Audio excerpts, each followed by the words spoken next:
안녕하세요. 컴퓨터 과학 전공 조수정입니다. 어느새 한 학기의 막바지에 다르렀네요. 오늘은 상용 컴퓨터 시스템을 SoC 관점에서 분석을 해보고자 합니다. 분석에 필요한 네 가지 컴퓨터 시스템을 골라야 했고, Embedded Computer System과 General PC에서 스마트폰, 스마트패드, 랩탑, 데스크탑을 하나씩 골라봤습니다. 저 같은 경우는 보시다시피 아이폰 12 미니, 아이패드 프로 2017년형, 맥북 프로 2018년형, 그리고 HP 파빌리온 파워 580-020 한국 제품을 선택했습니다. 분석을 통해 조금 더 친밀감을 가지고 싶은 마음이 있었고, 분석을 하면서 과거의 제 경험을 좀 되돌아보고 앞으로의 선택에 도움이 될 것 같아서 철저히 제가 사용하는 제품들로만 구성한 것입니다. 현재 사용하는 핸드폰, 현재 사용하는 아이패드, 이 영상을 만들고 있는 맥북, 그리고 윈도우를 쓸 일이 있을 때 사용하는 데스크탑입니다. 나아가 선택된 컴퓨터 시스템들의 SoC 벤더를 확인하고 기존에 선택된 제품들보다 선행되거나 후에 출시된 제품들을 추가로 선택을 했었어야 했습니다. 그래서 이번 분석에 쓰일 8가지 제품들은 iPhone 6, iPhone 12 mini, iPad Pro 2017, iPad Pro 5th generation, 2 Mac Pro 2018s, HP Pavilion Power, 그리고 HP Pavilion Gaming이 되겠습니다. 랩탑의 맥북 프로 2018년형을 똑같이 써놓은 것처럼 보이지만 들어가 있는 칩이 다릅니다. 실제로 이 부분이 제가 구매 당시에 고민을 했던 부분이고요. 조금 이따가 제 선택이 옳았는지 살펴보도록 하겠습니다. 먼저 스마트폰 살펴보도록 하겠습니다. 아쉽게도 아이폰들은 파워 부분을 찾을 수 없었지만 나머지 부분에서 비교해 보도록 하겠습니다. 아이폰 6의 경우에는 A8 칩이 들어가 있고요. 20나노미터 공정으로 만들어졌고 애플 타이푼을 마이크로 아키텍처로 채택하고 있습니다. 64비트 체제인 게 지금 저희에게는 당연하게 느껴지지만 아이폰의 경우에는 아이폰 5S부터였으니까 그래도 비교적 최근이라고 생각할 수 있지 않을까요? 그리고 듀얼 코어를 사용하고 있으면서 캐시 구성도 멀티 레벨로 되어 있네요. 이때만 해도 L3 캐시까지 이렇게 구성이 되어 있네요. 12 미니를 살펴보면 눈에 띄게 공정 기술이 발전했음을 알 수 있습니다. 6년 사이에 4분의 1로 줄어들면서 A14 바이오닉 칩의 캐시 구성이 정말 눈에 띄네요. 헥사코어로 구성이 되어 있고요. 성능을 위해 2개의 파이어스톰, 그리고 에너지 효율을 위해 4개의 아이스톰 코어가 들어가 있습니다. 6년의 텀이 있다고는 하지만 캐시 구성이 남다른 것 같아요. 이 부분은 조금 이따 뒤에서 살펴보도록 하겠습니다. 스마트 패드는 아이패드 프로 17년형 그리고 최신 프로 5세대를 살펴보겠습니다. 17년형 같은 경우엔 10나노미터 공정으로 만든 A10X 퓨전 SoC가 들어가 있고요. 헥사코어로서 3개의 허리케인 그리고 3개의 제퍼가 들어가 있습니다. L1 캐시는 인스트럭션과 데이터 캐시로 분리가 되어 있으면서 프라이빗하고요. L2는 유니파이드 되어 있고 쉐어하고 있습니다. 4년이 흘러 출시된 5세대 아이패드 프로 같은 경우에는 5나노미터 공정으로 대망의 M1 칩이 들어가 있습니다. 세간의 이슈였죠. 지금은 사람들이 M2를 기다리고 있으니까. 아무튼 M1이 들어가 있는 마이크로 아키텍처는 12 미니에도 들어가 있던 파이어스톰과 아이스톰인데요. 물론 옥타코어로 그 구성 비율은 다르죠. 캐시의 크기도 좀 남달라졌네요. 맥북 비교를 한번 해볼게요. 이건 실제로 제가 18년 11월에 구매를 할 때 고민을 했던 부분입니다. 제가 가지고 있는 제품이 지금 이 제품이 인텔 코어 i5가 들어가 있는 모델이고요. 한 30만 원을 추가하면 i7 프로세서로 CTO로 할 수가 있었어요. 저는 프로세서를 버리고 30만 원을 주고 이제 메모리를 늘렸는데 잘한 선택인지는 이제 마지막에 한번 보고 지금은 사양 비교만 해보도록 하겠습니다. i5가 들어가 있는 모델은 커피레이크 8세대가 4개 들어가 있습니다. 역시 멀티 레벨로 캐시가 구성이 되어 있고 L1은 32KB, L2는 256KB로 L1과 L2가 모두 프라이빗하게 들어가 있고 L3에서 6MB를 쉐어하고 있네요. i7 모델은 많은 부분이 동일하지만 대부분이 동일하지만 클럭 주파수가 높고 L3 캐시의 크기가 훨씬 더 큽니다. 마지막으로 데스크탑 비교를 해보도록 하겠습니다. 현재 제가 쓰고 있는 HP 파빌리온 파워 580-020 제품은 14나노미터 공정이 들어간 인텔 i7 7700으로 캐비레이크 아키텍처로 4개가 들어가 있습니다. 3.6GHz의 클락 주파수를 가지고 있고 보신 바와 같이 캐시가 구성이 되어 있고요. 제가 비교군으로 게이밍 모델을 선택한 건 워낙 게이밍 컴퓨터를 고사양이라고 생각을 하니까 정말 게이밍 컴퓨터의 성능이 좋나? 라는 걸 알아보려고 가져왔습니다. 공정의 크기에는 차이가 없고요. i7 10700 코어가 들어가 있고 이 안에는 커맨레이크 S CPU가 8개 들어가 있는 옥타코어로 구성이 되어 있습니다. 클럭 주파수는 상대적으로 작지만 L3 shared 캐시가 압도적으로 크네요.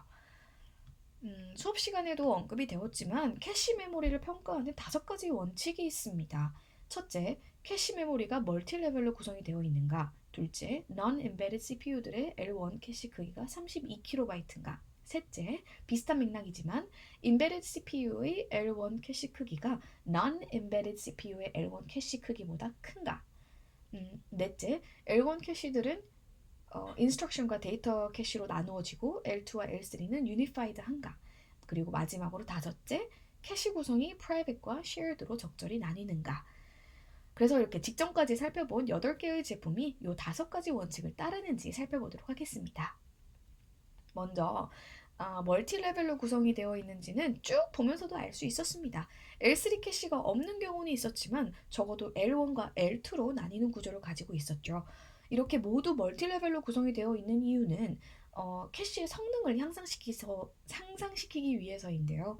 캐시의 성능은 히트 레이트를 올리거나 메모리 액세스 타임을 줄이면서 이룰 수 있는데요. 이렇게 멀티 레벨로 구성을 하는 이유도 SRAM의 크기를 줄이면 크리티컬 패스 딜레이가 감소하면서 메모리에 더 빠른 액세스를 할 수 있기 때문입니다. 두 번째, non-embedded CPU의 L1 캐시 크기를 살펴보겠습니다.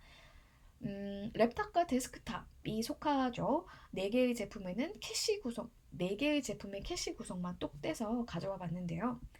모두 32KB로 구성이 되어 있습니다. 대부분의 non-embedded CPU는 private L2 캐시를 가지고 있기 때문에 L1 캐시를 32KB 이상으로 만든다고 성능 향상이 크게 이루어지지는 않습니다. 그렇기 때문에 지금 제품들에도 보이시다시피 대부분이 32KB입니다. 결국 private L2 캐시가 없는 embedded CPU는 성능 향상을 위해 L1 캐시의 크기라도 늘려야 하는 상황입니다. 비록 critical path delay가 증가하고 전체 면적이 증가하고 전력 소모 역시 증가하겠지만 히트 레이트를 향상시켜야 하기 때문에 주로 non-embedded보다 L1 캐시를 더 크게 만들고 있습니다. 제가 embedded CPU를 이제 왼쪽에, non-embedded가 오른쪽에 두고 이제 L1 캐시 크기를 이렇게 가운데에 둬봤는데요. 이렇게 표에서도 non-embedded CPU의 L1 캐시가 더 작은 게 보이시죠? 다음으로 L1 캐시는 인스트럭션 캐시와 데이터 캐시로 세퍼레트하게 구분되어 있고 L2, L3는 유니파이드 되어 있는지를 살펴보겠습니다. 세퍼레트 캐시의 장점은 파이프라이닝을 통해 속도 향상을 이루는 것인데요. CPU 코어와 가장 가까이 있는 캐시가 L1이기 때문에 L1이 세퍼레트 캐시일 때 그 장점이 극대화되겠죠. L2와 L3는 L1보다 상대적으로 크기도 크고 이제부터는 L1과는 다르게 속도전이 아니라 정확도, 즉 미스 레이트를 줄이고 다이나믹 로드 밸런싱이 가능한 것이 더 유리하게 작용하기 때문에 L2와 L3는 유니파이드로 구성하는 게 더 이득입니다. 보시다시피 모든 L1 캐시들은 비록 크기는 조금 다르지만 인스트럭션과 데이터 캐시로 구분이 되어 있고요. 반면에 L2와 L3는 모두 유니파이드죠. 이렇게 말이죠. 그래서 네 번째 포인트 충족합니다. 마지막 살펴볼까요? 프라이빗 캐시와 shared 캐시로 적절히 구성이 되어 있는가? 이 부분은 인베디드와 난 인베디드에서 구성 방법에 조금 차이가 있습니다. 인베디드의 경우에는 L1 캐시를 프라이빗으로 만들고 난 인베디드는 L2까지를 프라이빗으로 잡고 있습니다. 프라이빗 캐시라는 것은 코어마다 캐시가 있음을 뜻하잖아요. 그래서 프라이빗의 경우에는 덩치가 큰 shared 캐시보다 critical path delay가 작아서 빠른 액세스가 가능하고 또 딜레이 사이클로부터도 자유로워서 빠른 액세스가 가능한 점이 장점으로 작용하죠. 이제 슈퍼스칼라 프로세서의 스펙 분석을 해보고 최종적으로 평가를 한번 해보도록 하겠습니다. 아이폰 6의 A8에 들어가 있는 타이푼 마이크로 아키텍처는 비교적 구모델이기 때문에 알려져 있는 게 많습니다. 그에 반해 A14 바이오닉에 들어가 있는 마이크로 아키텍처들에 대한 정보는 없, 없어요. 이 두 아키텍처가 M1에도 그대로 들어가 있기 때문에 조금 더 찾아보고 싶었던 제 욕심이 있었거든요. 근데 아쉽게도 공식적으로 발표된 게 없기 때문에 음, 전문가들이 백트래킹한 자료를 좀 참고했습니다. 엑시큐션 포트의 경우에는 최소한 12개 이상이라고 적어 놓은 게 자료에 의하면 최소한 7개의 산술 연산을 맞는 엑스큐션 포트가 있을 것 같다고 예상이 되어 있고, 그리고 한두 개는 브랜치 포워딩 포트, 그리고 로드와 스토어를 담당하는 4개의 포트가 있다고 적혀 있어서 제가 이렇게 최소 12개의 포트가 있다고 적어 놓았습니다. 스마트 패드의 마이크로 아키텍처들은 다음과 같이 찾아볼 수 있었고요. 랩탑은 동일한 마이크로 아키텍처를 채택하고 있기 때문에 앞에서 살펴본 것과 동일합니다. 마지막으로 데스크탑인데요. 커맨 레이크가 비교적 최근에 릴리즈된 아키텍처라 위키칩에도 자세한 정보가 나와 있지 않았습니다. 현재 기입한 것만으로는 캐비 레이크와 코멘 레이크가 별 차이가 없어 보이지만 그래도 7세대와 10세대의 차이인데 배우지 않은 더 다양한 평가 지표를 대입해보면 코멘 레이크가 더 나아졌겠죠? 그리고 캐비 레이크 다음에 커피 레이크, 그리고 그 다음에 코멘 레이크가 나온 거기 때문에 위키칩에도 이런 이전 아키텍처와 차이점을 계속 언급을 하듯이 코멘이 발전을 했다고 생각합니다. 분석 파트로 넘어가 보도록 하겠습니다. 먼저 아이폰 6와 12 미니를 비교해 보도록 하겠습니다. 공정은 초반에도 제가 신기해했듯이 4분의 1로 확연히 줄었고요. 마이크로 아키텍처를 많이 채우진 못했지만 파이어스톰의 디코더만큼은 확인할 수 있었기 때문에 예스로 넘어갈 수 있습니다. 프라이빗 캐시도 기존 64KB에서 192로 늘었고요. 클럭 주파수도 늘었기 때문에 파워에는 큰 변화가 없지만 성능은 매우 좋아졌으니 많이 좋아진 것 같습니다. 코어 개수와 쉐어드 캐시 사이즈의 관점에서 보더라도 코어가 듀얼에서 헥사로 늘었고 L2 캐시만 비교하더라도 큰 증가를 하였기 때문에 이전과 마찬가지로 에너지 소비에는 파워 컨섬션에는 큰 변화가 없지만 성능적으로 많이 향상되었습니다. 아이패드를 비교해보면 패브리케이션 프로세스 기술도 많이 발전했고 디코드도 기존에 비해 많이 늘었고 프라이빗 캐시도 64에서 192로 늘었고 클럭 주파수도 늘었고 그래서 이전과 마찬가지로 마이크로 아키텍처와 프라이빗 캐시 관점에선 크게 향상되었다고 볼 수 있을 것 같고요. 코어 개수와 공용 캐시 관점에서도 코어가 6개에서 8개로 늘어난 점, 그리고 L2 캐시가 증가한 점을 모두 고려해 봤을 때도 성능적으로 크게 향상되었다고 볼 수 있습니다. 소비 욕구가 소비 욕구가 올라오네요. 맥북 같은 경우는 제가 초반에도 말씀드렸지만 제가 실제로 고민을 했던 문제를 대입을 시켜봤습니다. 30만 원을 더 주고 i7으로 바꿀 만한 가치가 있는가? 그때는 에라이 모르겠다 하고 i5를 샀지만 분석 한번 해보겠습니다. 공정 기술은 14나노미터로 동일하고요. 마이크로 아키텍처는 8세대 커피 레이크를 동일하게 사용하고 있습니다.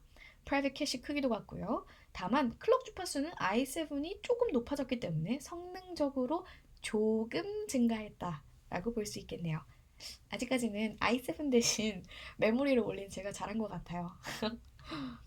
코어 개수와 공용 캐시 크기 관점에서 비교를 해보면 코어의 개수는 같은데 오히려 캐시 크기가 커지고 클럭 주파수도 높아지니까 당연히 파워를 많이 쓰겠죠. 성능 향상은 그저 그런데 파워가 very high에 걸려있죠. i5를 잘 고른 것 같습니다. 마지막으로 HP 파빌리온 파워와 HP 파빌리온 게이밍을 비교해 보겠는데요. 캐비 레이크와 커밀 레이크가 주어진 표에서는 큰 차이가 없어 보였지만 위키칩에 의하면 캐시를 늘리면서 프로세스 간 통신도 향상되었고 칩셋도 늘고 공정도 그냥 14나노미터가 아니라 14나노미터 플러스라고 해서 더 향상된 기술력을 가지고 했기 때문에 터보 주파수가 늘었다고 증가했다고 합니다. 그래서 전 우선 마이크로 아키텍처가 향상되었다고 생각을 할게요. 프라이빗 캐시 크기 동일하고 오히려 클럭 주파수는 줄었기 때문에 성능 향상이 커 보이지는 않고요. 코어 개수는 2배로 늘었고 공용 캐시 크기가 10배가 늘었어요. 아쉽게도 클럭 주파수가 줄었기 때문에 엄청난 성능 향상은 아니더라도 나름 높은 정도의 향상을 이루었다고 합니다. 물론 게이밍 PC는 이것 외에도 좋다 나쁘다를 판가름하는데 GPU도 정말 큰 영향을 미치고 이것만으로 게이밍 PC 별로네 라고 말할 수는 없을 것 같습니다. 저는 이번에 공부를 하면서 몇 가지 새롭게 알게 된 점이 있습니다. 저는 프로세서 하면 다 동일한 성능을 내는 줄 알았어요. 그런데 어느 기기에 넣었느냐에 따라 다르더라고요. 예를 들어서 애플 A8 프로세서가 아이폰에도 들어가 있지만 아이폰 6에도 들어가 있지만 아이패드에도 들어가 있고 애플 TV에도 들어가는데 최대 클럭 주파수가 다 다르더라고요. 그리고 개인적으로 M1에 대한 탐색을 하고 싶은 생각이 있어서 이 수업을 열심히 듣고 있었는데요. 실사용 테스트를 해본 보고서나 유튜브를 보면 M1 맥 제품이 지금까지 막 4,000불 이상 막 짜놓은 하이엔드 인텔 맥을 가뿐히 이기는 것을 볼 수 있습니다. 배운 것만으로는 물론 모든 것을 다 이해할 수는 없지만 결국 빠른 CPU는 많은 인스트럭션을 수행한다는 것을 뜻하고 애플은 코어의 개수를 대폭 늘리는 방향 대신에 out of order execution에 더 많은 신경을 썼구나라는 것을 알 수 있었고요. 그리고 M1이 어마무시하게 빠른 건 인텔과 AMD에 비해 압도적으로 많은 8개의 디코더를 가지고 있기 때문에 딜레이가 생기는 인스트럭션 버퍼 채우는 과정을 이제 감소를 시키면서 거기서 속도가 더 나는구나라는 것도 새롭게 알 수 있었습니다. 이해할 수 있었습니다. 한 학기 동안 정말 많은 것을 배울 수 있었던 것도 있지만 제가 자발적으로 열심히 필기를 노션에 남기면서까지 한 수업은 8학기 중 이 수업이 처음이자 마지막이기에 더 뜻깊었던 것 같습니다. 유종의 미를 거두고 졸업하는 것 같아 기분이 좋습니다. 감사합니다.